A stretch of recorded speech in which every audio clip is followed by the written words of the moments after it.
तो दोस्तों आज हम स्टार्ट करते हैं फिर अपना पार्ट 2 जो यूपीएससी का 2023 का पेपर हम सोल्व कर रहे थे। उसके हमने 15 क्वेश्चन सोल्व कर लिए थे।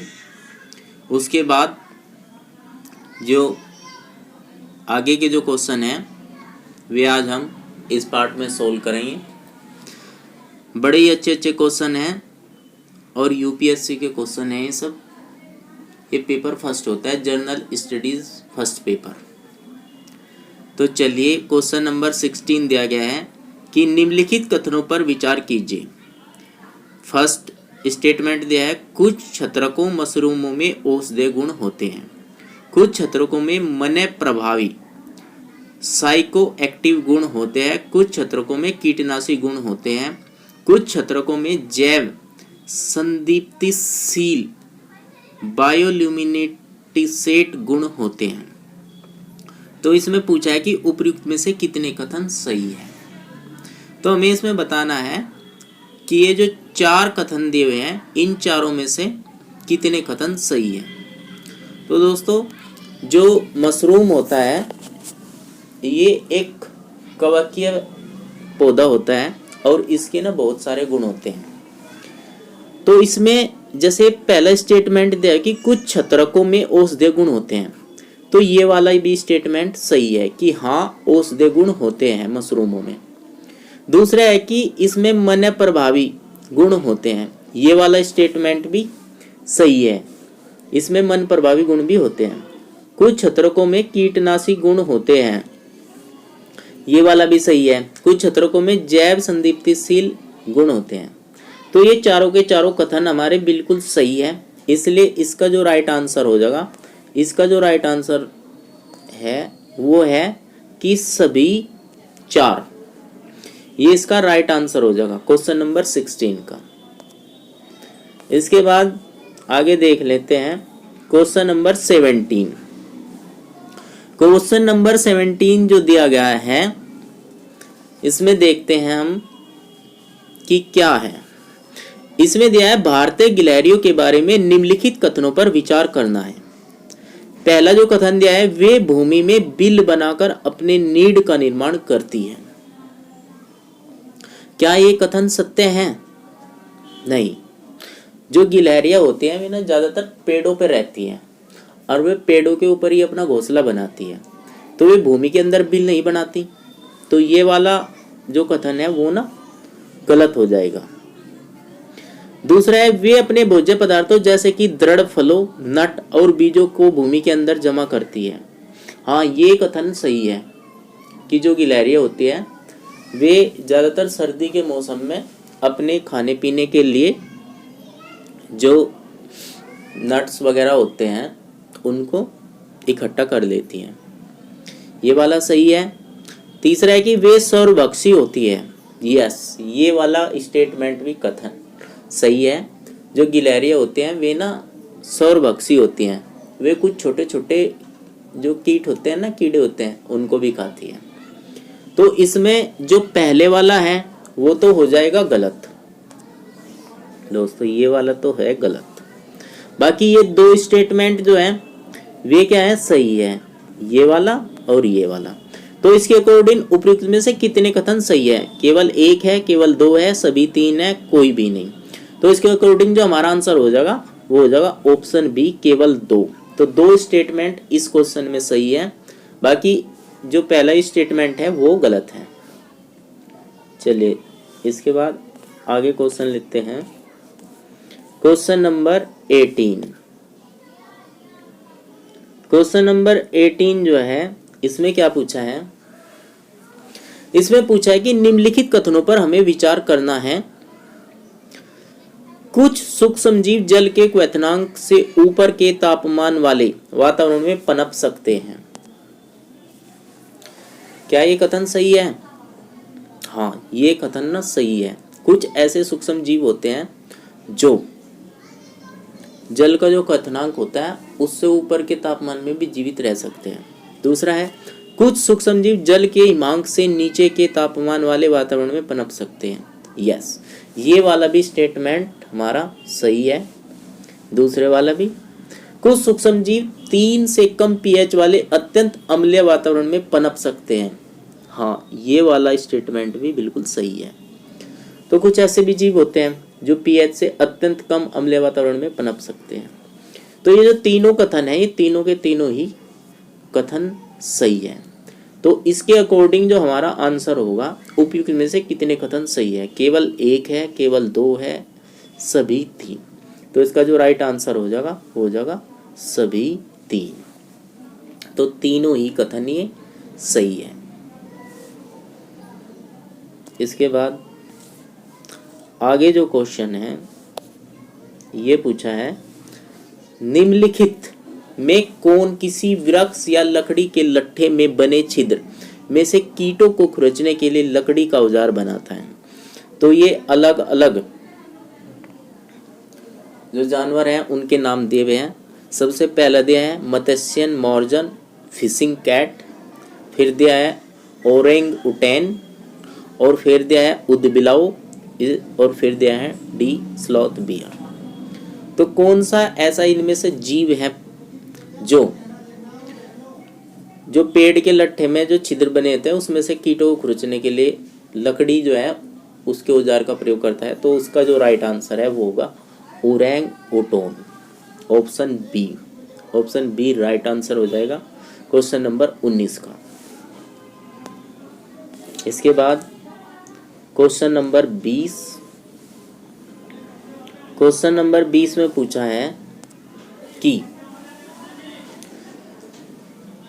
निम्नलिखित पर विचार करना है। एरोसोल, फोम इंजेट, अग्निमंदक, स्नेहक, लुब्रिकेट, उपयुक्त में से कितनों को बनाने में हाइड्रोफ्लोरोकार्बन प्रयुक्त होते हैं? तो ये 4 दिए गए हैं। इन चारों में से हमें ये बताना है कि किन का प्रयोग हाइड्रोफ्लोरोकार्बन में प्रयुक्त होते हैं। तो जो एरोशेल है ये भी हो जाएगा, फोमिंजेट है ये भी हो जाएगा, अग्निमंदक है ये भी हो जाएगा, स्नेहक लुब्रिकेट बट ये नहीं होगा। इसका प्रयोग तो जो वाहन है उनमें घर्षण को कम करने के लिए किया जाता है। इसका प्रयोग हाइड्रोफ्लोरोकार्बन बनाने में प्रयुक्त नहीं होता है। तो ये जो चौथा है ये नहीं होगा। बाकी पहला एरोसेल, फोमिंजेट और अग्निमंदक ये तीनों हो जाएंगे। तो इसके अकॉर्डिंग ये पूछा गया उपयुक्त में से कितनों को बनाने में हाइड्रोफ्लोरोकार्बन प्रयुक्त होता है? केवल एक, केवल दो, केवल तीन। तो जो हमारा राइट आंसर हो जाएगा वो हो जाएगा केवल 3, ऑप्शन सी। इसके बाद आगे चलते हैं। इसके बाद आगे जो क्वेश्चन दिया है वो है क्वेश्चन नंबर 21 और इसमें पूछा है निम्नलिखित कथनों पर विचार करना है। तो इसमें क्या दिया गया है? आधारिक संरचना निवेशों न्यासों में जमा डिपॉजिट में भी ब्याज की आय जो उनके निवेशकों में वितरित की जाती है कर से छूट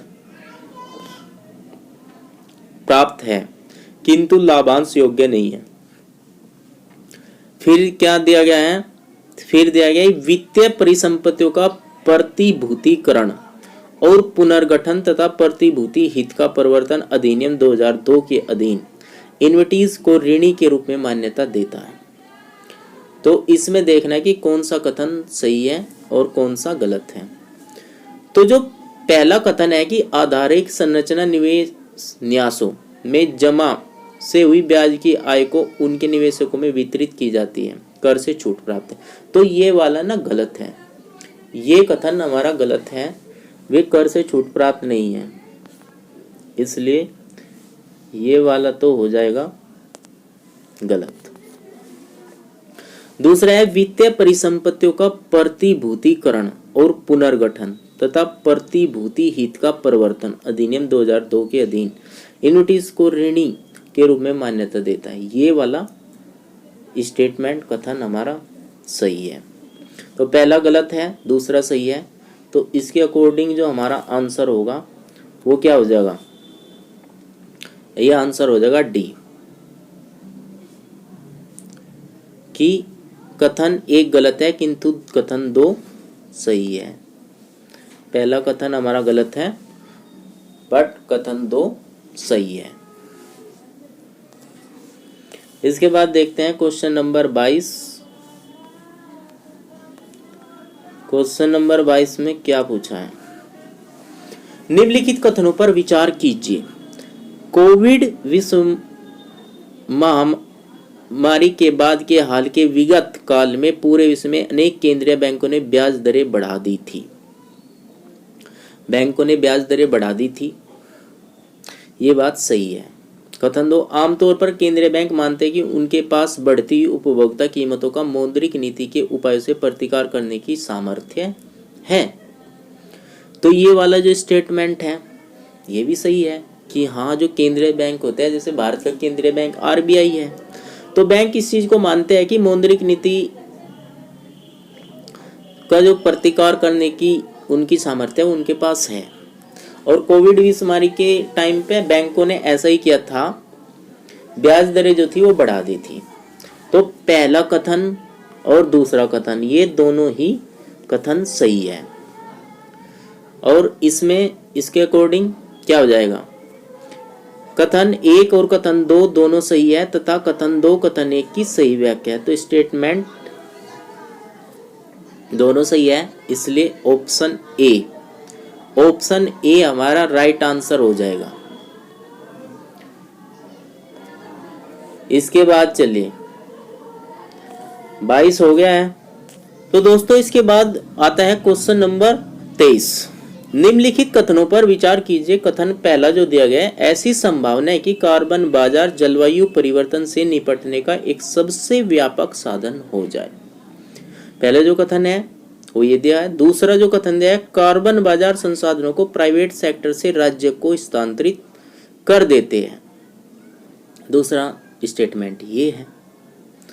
तो इसमें देखते हैं, इसमें पूछा है कि उपयुक्त कथन के बारे में निम्नलिखित में कौन सा एक सही है। तो ये जो पहला कथन दिया है ये भी सही है कि ऐसी संभावना है कि कार्बन बाजार जो है वे जलवायु परिवर्तन से निपटने का एक व्यापक साधन हो जाए। और जो दूसरा कथन दिया है कि कार्बन बाजार संसाधनों को प्राइवेट सेक्टर से राज्य को स्थानांतरित कर देते हैं, ये वाला कथन भी सही है। और ये जो दूसरा स्टेटमेंट है ये पहले वाले कथन की, पहले वाला जो कथन है उसकी सही व्याख्या तो ये नहीं कर रहा है। तो इसमें पूछा है कि कथन एक और कथन दो दोनों सही है तथा कथन दो कथन एक की सही व्याख्या है, ये वाला तो होगा नहीं।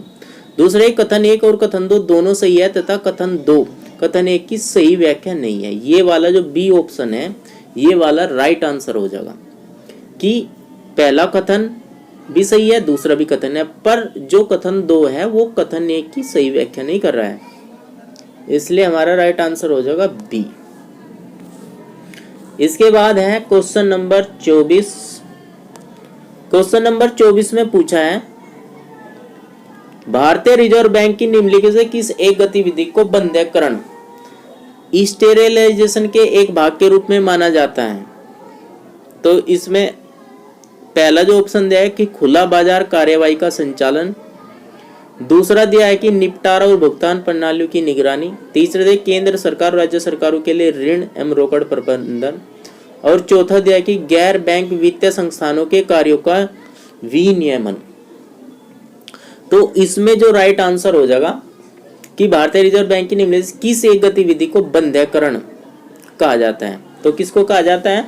वो कहा जाता है खुला बाजार कार्यवाही का संचालन को, इसको कहा जाता है स्टेरिलाइजेशन। इसके बाद है क्वेश्चन नंबर 25। इसमें पूछा है कि निम्नलिखित बाजारों पर विचार कीजिए। पहला क्या है कि सरकारी बॉन्ड बाजार, दूसरा है शीर्षवर्ती द्रव्य कॉल मनी मार्केट, कोषपत्र बाजार, ट्रेजरी बिल मार्केट, स्टॉक बाजार। पूंजी बाजार में उपयोग में से किसको शामिल किया जाता है? तो ये जो चार चीजें दी गई हैं इसमें से पूछा है कि इनमें से पूंजी बाजार में किसको शामिल किया जाता है। तो जैसे पहला है सरकारी बॉन्ड, सरकारी बॉन्ड को पूंजी बाजार में सम्मिलित किया जाता है। दूसरा दिया है शीर्षवर्ती द्रव्यकाल, कॉल मनी मार्केट, इसको शामिल नहीं किया जाता है। तीसरा है कोषपत्र बाजार, ट्रेजरी बिल मार्केट, इसको भी शामिल नहीं किया जाता है। और चौथा है स्टॉक बाजार, स्टॉक बाजार को शामिल किया जाता है। तो पहला सरकारी बॉन्ड बाजार, इसको पूंजी बाजार में सम्मिलित किया जाता है। और चौथा स्टॉक बाजार, इसको भी पूंजी बाजार में शामिल किया जाता है। बाकी दूसरा और तीसरा इसको शामिल नहीं किया जाता है। तो इसका हमारा जो राइट आंसर हो जाएगा क्वेश्चन नंबर 25 का, ये हो जाएगा बी, केवल 2। इसमें से केवल 2 कथन सही है, बाकी 2 गलत है। तो इसका आंसर हो जाएगा ऑप्शन नंबर बी। चलिए इसके बाद देखते हैं क्वेश्चन नंबर 26। क्वेश्चन नंबर 26 में क्या पूछा है? क्वेश्चन नंबर 26 में पूछा है कि क्या निम्नलिखित में कौन सा एक लघु कृषक बड़े खेत की संकल्पना का सर्वोत्तम वर्णन है? क्वेश्चन नंबर 26 में तो इसका देखते हैं हम, कौन सा एक लघु कृषक बड़े खेत की संकल्पना का सर्वोत्तम वर्णन है। युद्ध के कारण अपने देशों से बड़ी संख्या में विस्थापित लोगों का एक बड़ी खेती योग्य जमीन देकर, जिसमें वे सामूहिक खेती कर उपज को आपस में बांटते पुनः स्थापन करना, ये नहीं है। दूसरा है किसी क्षेत्र के अनेक सीमांत कृषक अपने आप को समूह में व्यवस्थित कर चुनिंदा कृषि संक्रियाओं में समाकलन और संगति लाते हैं। ये वाला राइट है कि किसी क्षेत्र के अनेक छोटे जो किसान हैं वे अपने समूह में व्यवस्थित कर चुनिंदा कृषि जो क्रियाकलाप हैं उनमें समाकलन और संगति लाते हैं। तो लघु कृषक बड़े खेत की संकल्पना का ये सबसे अच्छा उदाहरण है। तो इसमें आंसर बी हो जाएगा।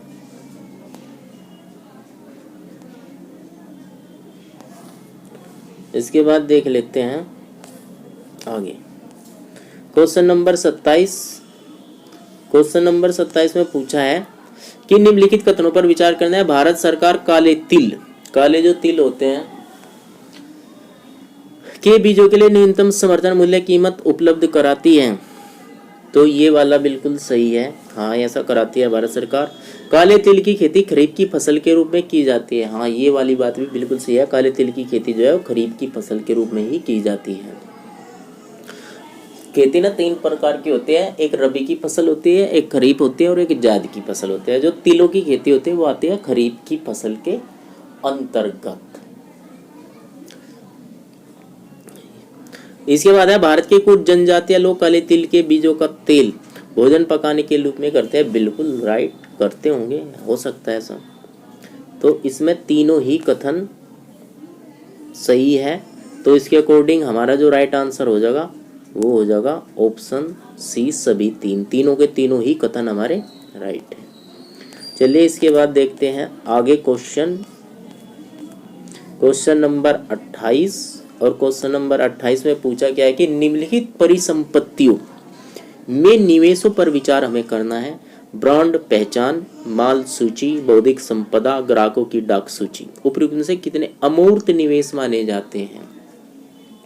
अमूर्त निवेश पूछा गया है कि इनमें से कौन कौन से हैं। तो इसमें हमें देखना है कि अमूर्त निवेश कौन से हैं। तो जो ब्रांड पहचान है, यस वो भी एक अमूर्त ही निवेश है। माल सूची, क्या माल सूची अमूर्त निवेश है? नहीं, ये वाला ना गलत है, दूसरा ये वाला गलत है। बौद्धिक संपदा, ये वाला सही है। ग्राहकों की डाक सूची, ये वाला भी सही है। तो 28वें का जो राइट आंसर हो जाएगा वो हो जाएगा केवल 3।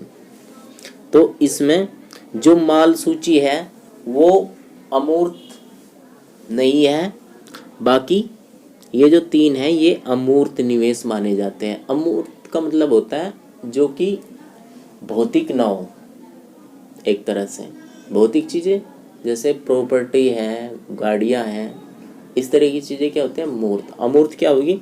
ब्रांड पहचान, बौद्धिक संपदा, ग्राहकों की डाक सूची। ओके, इसके बाद आगे देखते हैं क्वेश्चन नंबर 29। 29 में क्या पूछा है? 29 में पूछा है कि निम्नलिखित पर हमें विचार करना है। जननांकीय निष्पादन, वन और पारिस्थितिकी, शासन सुधार, स्थिर सरकार, कर एवं राजकोषीय प्रकाश, समस्तर कर अवक्रमण के लिए 15वें वित्त आयोग ने उपयुक्त में से कितने को जनसंख्या, क्षेत्रफल और आय के अंतर के अलावा निष्कर्ष के रूप में प्रयुक्त किया? तो इसमें पूछ रहा है कि जो 15वां वित्त आयोग था उसने इन पांचों में से किस चीज को निष्कर्ष के रूप में प्रयोग किया है, तो ये हमें बताना है। तो इसमें किसे किसे शामिल किया और किसे किसे शामिल नहीं किया है। तो जो पहला है जननांकीय निष्पादन, यस, इसको शामिल किया गया। दूसरा जो है वन और पारिस्थिति, इसे भी शामिल किया गया है। तीसरा जो है शासन सुधार, इसे शामिल नहीं किया गया है। चौथा है स्थिर सरकार, इसको भी शामिल नहीं किया गया है। पांचवा है कर और राजकोषीय प्रयास, यस, इसको शामिल किया गया है। तो पहला शामिल किया गया जनसंख्या जननांकीय निष्पादन, दूसरा वन और पारिस्थितिकी, ये भी शामिल किया गया, और कर एवं राजकोषीय प्रयास, ये भी शामिल किया गया। तो इसमें 3 शामिल हैं। तो अगर 3 शामिल हैं तो इसका जो राइट आंसर हो जाएगा हमारा 29वें का हो जाएगा केवल 3, ऑप्शन बी राइट आंसर हो जाएगा। इसके बाद क्वेश्चन नंबर 30 देख लेते हैं। क्वेश्चन नंबर 30 में पूछा है कि निम्नलिखित आधारिक संरचना अक्षेत्रों पर विचार हमें करना है। किफायती आवास, सौर साधारण द्रुत परिवहन, मास रैपिड ट्रांसपोर्ट, स्वास्थ्य देखभाल, पुनर्नवीकरणीय ऊर्जा। उपयुक्त में से कितनों पर UNOPS आधारिक संरचना नवाचार में धारणीय निवेश पहल, sustainable investment in infrastructure and innovation S3I अपने निवेशों के लिए ध्यान केंद्रित करता है। तो किस किस पर ध्यान केंद्रित करता है ये बताना है, और किस पर ध्यान केंद्रित नहीं करता है ये हमको बताना है। तो किफायती आवास, इस पे ध्यान केंद्रित करता है, यस, इस पे करता है। दूसरा है सौर साधारण द्रुत परिवहन, यस, इस पे भी ध्यान केंद्रित करता है। स्वास्थ्य देखभाल, इस पे नहीं है, ये शामिल नहीं किया जाता है। चौथा पुनः नवीकरणीय ऊर्जा, यस, ये भी देखा जाता है। तो इसमें 3 कथन सही है, बाकी एक गलत है। तो इसके अकॉर्डिंग हमारा जो आंसर हो जाएगा वो हो जाएगा 30 का सी ऑप्शन, केवल 3। तो 3 इसमें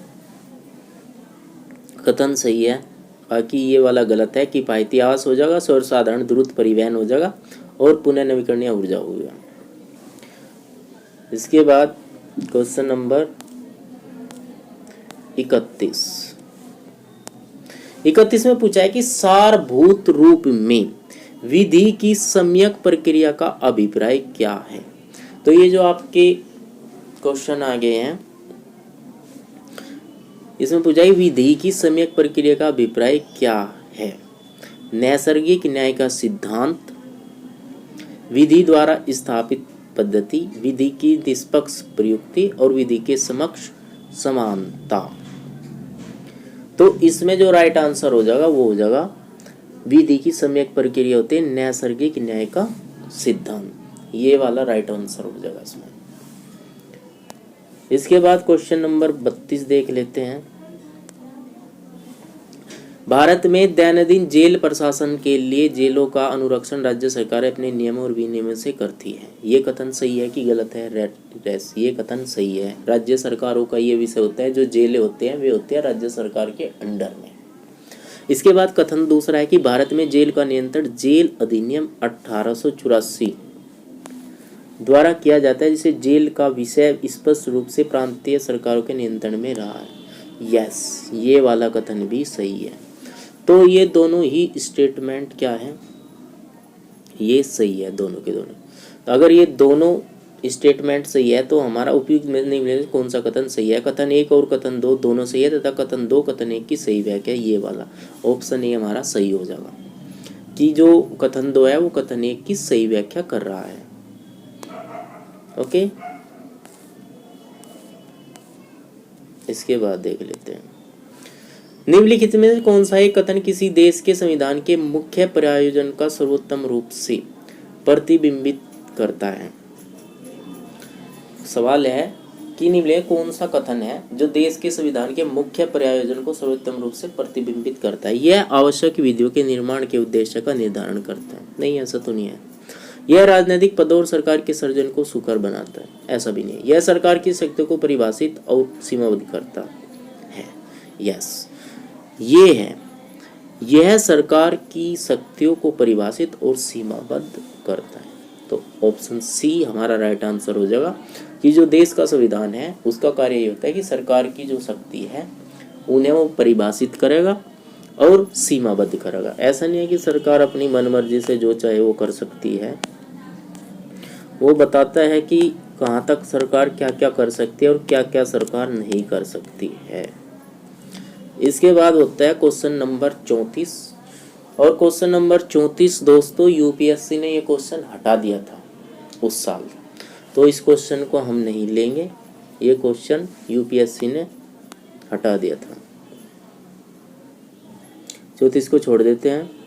इसके बाद लेते हैं क्वेश्चन नंबर हम 35। 35वें क्वेश्चन में क्या पूछा है? 35वें क्वेश्चन में पूछा है कि भारत के निम्नलिखित संगठन निकायों पर हमें विचार करते हैं। राष्ट्रीय पिछड़ा वर्ग आयोग, राष्ट्रीय मानव अधिकार आयोग, राष्ट्रीय विधि आयोग, राष्ट्रीय उपभोक्ता विवाद निवारण आयोग, ऊपर से कितने संवैधानिक निकाय हैं? तो संवैधानिक निकाय बताना है कि इसमें से कौन सा है। तो संवैधानिक निकाय कौन सा है? इसमें राष्ट्रीय पिछड़ा वर्ग आयोग जो है वो संवैधानिक निकाय है, बाकी ये तीनों संवैधानिक निकाय नहीं है। तो इसमें से केवल एक सही है, तो इसलिए हमारा ऑप्शन हो जाए केवल एक, राइट। राष्ट्रीय पिछड़ा आयोग जो है वो ही संवैधानिक निकाय है, बाकी ये तीन नहीं है। इसके बाद क्वेश्चन नंबर 36 देख लेते हैं। क्वेश्चन नंबर 36 में क्या पूछ रहा है? क्वेश्चन नंबर 36 में इसने पूछा है, थोड़ा सा इसको हम अब देख लेते हैं। निम्नलिखित कथनों पर हमें विचार करना है कि यदि भारत के राष्ट्रपति का निर्वाचन भारत के उच्चतम न्यायालय द्वारा शून्य घोषित कर दिया जाता है तो ऐसे विनिश्चय की स्थिति से पूर्व राष्ट्रपति के पद के कर्तव्यों के निष्पादन में राष्ट्रपति द्वारा किए गए सभी कर्तव्य अविधि मान्य हो जाते हैं। 36वां ऑप्शन ये है कि क्या ये अविधि मान्य हो जाते हैं? नहीं, ये ना गलत है, ऐसा नहीं होता है। दूसरा है भारत के राष्ट्रपति पद के लिए निर्वाचन इस आधार पर मुतलवी किया जाता है कि कुछ विधानसभाएं विघटित हो गई है और उनके निर्वाचन अभी होने हैं। नहीं, ऐसा भी नहीं होता, ये भी गलत है। कोई विधेयक भारत के राष्ट्रपति को प्रस्तुत किए जाने पर संविधान द्वारा विहित की गई समय सीमा के अंदर राष्ट्रपति को अपनी अनुमति देनी होती है। ऐसा भी नहीं है, ये भी गलत है। तो इसमें हमारा आंसर क्या हो जाएगा? इनमें से कोई सा भी ये सही नहीं है, तो हमारा आंसर हो जाएगा ऑप्शन डी, कोई भी नहीं। कोई सा भी कथन सही नहीं है, तो आंसर हो जाए हमारा कोई भी नहीं है। इसके बाद देख लेते हैं क्वेश्चन नंबर 37। 37 में क्या पूछा है? इसमें पूछा है कि भारतीय संसद में वित्त विधेयक और धन विधेयक के संदर्भ में निम्नलिखित कथनों पर हमें विचार करके बताना है कि क्या सही है और क्या है गलत। जब लोकसभा वित्त विधेयक को राज्यसभा में भेजती है तो राज्यसभा उस विधेयक को संशोधित या अस्वीकृत कर सकते हैं। यस, वित्त विधेयक के मामले में ऐसा होता है कि राज्यसभा को ये अधिकार होता है। तो ये स्टेटमेंट तो हो गया सही। जब लोकसभा धन विधेयक को राज्यसभा के पास भेजती है तो राज्यसभा उस विधेयक को संशोधित या अस्वीकृत नहीं कर सकती, वह केवल अनुशंसाएं कर सकती है। यस, इसमें जो करने की लोकसभा के पास ज़्यादा शक्ति होती है, राज्यसभा के पास नहीं होती है धन विधेयक के मामले में। तो ये भी वाला सही है। तीसरा है कि लोकसभा और राज्यसभा के बीच असहमति होने पर धन विधेयक के लिए कोई संयुक्त बैठक नहीं होती, किंतु वित्त विधेयक के लिए संयुक्त बैठक आवश्यक होती है। तो ये वाला जो तीसरा है ना, ये गलत है। असहमति में धन विधेयक के लिए कोई संयुक्त बैठक नहीं होती, ऐसा नहीं है, ये गलत है। तो ये स्टेटमेंट तो हो गया गलत, बाकी ये 2 है सही। तो इसके अकॉर्डिंग तो हमारा आंसर क्या हो जाएगा, हमारा आंसर हो जाएगा ऑप्शन बी, केवल 2 कथन इसमें सही है, बाकी 1 गलत है। इसके बाद देख लेते हैं क्वेश्चन नंबर 38। इसमें पूछा है कि निम्नलिखित कथनों पर हमें विचार करना है। एक बार यदि केंद्र सरकार किसी क्षेत्र को समुदाय प्रारक्षित अधिसूचित कर देती है तो राज्य का मुख्य वन्यजीव वार्डन ऐसे वन का नियंत्रक प्राधिकारी बन जाता है। क्या ये कथन सत्य है?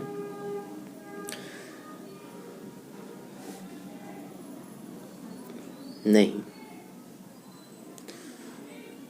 ये कथन सत्य नहीं है।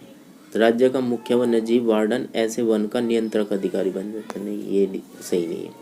ऐसे क्षेत्र में शिकार की अनुमति नहीं होती, यस, ये वाला सही है। ऐसे क्षेत्रों में लोगों को गैर इमारती लकड़ी वन उत्पाद को संग्रह करने की अनुमति होती है। हाँ, ऐसा तो कर सकते हैं, कुछ थोड़ा सा रूल्स नियम होते हैं। जैसे जो वनवासी लोग होते हैं, आदिवासी लोग होते हैं, उन्हें ऐसी थोड़ी अनुमति दे दी जाती है, इसलिए दूसरा भी सही है। ऐसे क्षेत्र के लोगों को पारंपरिक कृषि प्रथाओं की अनुमति होती नहीं है, ऐसा नहीं होता। कृषि करेंगे तो फिर वहाँ पे वन्य जीव कैसे जीवित रहेंगे, वन्य जीवों के लिए खतरा हो जाएगा, इसलिए ये नहीं होगा। चौथा गलत है और पहला भी गलत है, केवल दूसरा और तीसरा ही सही है इसमें। तो इसके अकॉर्डिंग जो हमारा आंसर हो जाएगा वो क्या हो जाएगा, ऑप्शन बी राइट आंसर हो जाएगा हमारा, ऑप्शन बी। केवल 2 ही कथन इसमें सही है। ओके, इसके बाद आगे चलते हैं 39, क्वेश्चन नंबर 39, और ये देख लेते हैं। भारत में अनुसूचित क्षेत्र के संदर्भ में निम्नलिखित कथनों पर आपको विचार करना है। अनुसूचित क्षेत्र जो होते हैं, किसी राज्य के भीतर किसी क्षेत्र की अनुसूचित क्षेत्र के रूप में अधिसूचना राष्ट्रपति के एक आदेश के माध्यम से होती है। यस, राष्ट्रपति के माध्यम से ही होती है। कोई भी क्षेत्र अगर अनुसूचित क्षेत्र घोषित करना है तो राष्ट्रपति उसकी अधिसूचना देता है। अनुसूचित क्षेत्र के रूप में बनने वाली सबसे प्रशासकीय इकाई जिला होता है और सबसे छोटी इकाई ब्लॉकों में गांव का समूह होता है। हाँ, ये बात भी सही है बिल्कुल। सबसे बड़ी इकाई क्या होगा, जिला, और सबसे छोटी इकाई क्या होगा, ब्लॉक, गांव का ब्लॉक समूह। संबंधित राज्यों के मुख्यमंत्रियों से अपेक्षित है कि वे राज्यों के अनुसूचित क्षेत्रों के प्रशासन के विषय में केंद्रीय गृह मंत्रालय को वार्षिक प्रतिवेदन दें। ये गलत है स्टेटमेंट, ऐसा नहीं है। इसे काम करना होता है राज्यपाल को, जो राज्य का राज्यपाल होता है। राज्यपाल रिपोर्ट देता है राष्ट्रपति को, न कि मुख्यमंत्री, और न ये गृह मंत्रालय के अंडर में आता है। तो तीसरा कथन गलत है, पहला और दूसरा ये दोनों सही है। तो इसके अकॉर्डिंग क्या हो जाएगा, ऑप्शन बी, केवल 2 कथन इसमें सही है, इसलिए ऑप्शन बी हमारा राइट आंसर हो जाएगा। इसके बाद देखते हैं क्वेश्चन नंबर 40। क्वेश्चन नंबर 40 में क्या पूछा है, निम्नलिखित कथनों पर विचार कीजिए। कथन दिया हुआ है क्या, कथन दिया है कि भारत के उच्चतम न्यायालय ने अपने कतिपय निर्णयों में यह विचारण किया है कि भारत के संविधान के अनुच्छेद 16(4) के अधीन बनाई गई आरक्षण नीतियां प्रशासन की दक्षता को बनाए रखने के लिए अनुच्छेद 335 द्वारा सीमित होगी। पहला स्टेटमेंट तो ये है, ये तो है कथन सही कि हाँ ऐसा सही है। भारत के संविधान का अनुच्छेद 335 प्रशासन की दक्षता को परिभाषित करता है, ये गलत है, ऐसा नहीं करता है। भारत का जो अनुच्छेद 335 है वो प्रशासन की दक्षता को परिभाषित नहीं करता है। पहला सही है, दूसरा है गलत। तो जब पहला सही है दूसरा गलत है तो इसका आंसर हमारा क्या हो जाएगा, कथन 1 सही है किंतु कथन 2 गलत है, ऑप्शन सी राइट आंसर हो जाएगा। तो दोस्तों ये 40 क्वेश्चन कंप्लीट हो चुके हैं यूपीएससी के पेपर फर्स्ट, जर्नल स्टडीज का जो पेपर फर्स्ट होता है। इसी प्रकार ये सीरीज आगे भी चलती रहेगी आपके लिए। तो दोस्तों जय हिंद, आज के लिए इतना ही।